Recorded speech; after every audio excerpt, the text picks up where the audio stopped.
Guarantors would be guaranteeing the security of Ukraine, which must be neutral. So many courageous women and men who have devoted themselves to this great. And Canada will always be with you, so your many sacrifices lead to the peace, security, and prosperity. President Putin and President Trump in Anchorage discussed the security guarantees, and President Putin recalled that in April 2022 in Istanbul, during negotiations initiated by the Ukrainian side, very soon after we started our special military operation, during those negotiations in April in 2022, Ukrainian delegation presented a draft principles to reach a treaty, to reach agreement on ending the war. Those principles were initialed by both delegations. As regards the security guarantees for Ukraine, those principles proposed by Ukrainian delegation, I underline this once again, they provided for creation a group of guarantors. This group containing of permanent members of the Security Council, Russia, US, China, UK, and France. Plus, they mentioned Germany, Turkey, and any other country which would be interested to join this group of guarantors.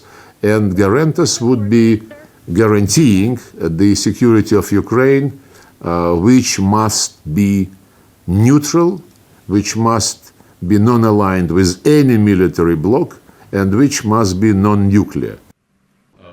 Prime Minister Carney, you've mentioned that we are working through with our allies in Coalition of the Willing and with Ukraine the modalities of those security guarantees on land, in the air, and the sea, and I would not exclude the presence of troops. There's a reason that NATO recognizes member states' investments in Ukraine as defense, Ukraine's defense as critical investments in our collective defense as NATO members. Because if Russia's aggression goes unchallenged, it will not stop here. In parallel, we're investing today $2 billion in new military assistance for Ukraine. $800 million of this will help strengthen Ukraine's arsenal for the most urgently needed defense equipment, drones, ammunition, armored vehicles. And we had a discussion today about specifying and targeting that assistance where it will have the greatest impact, and we will do so.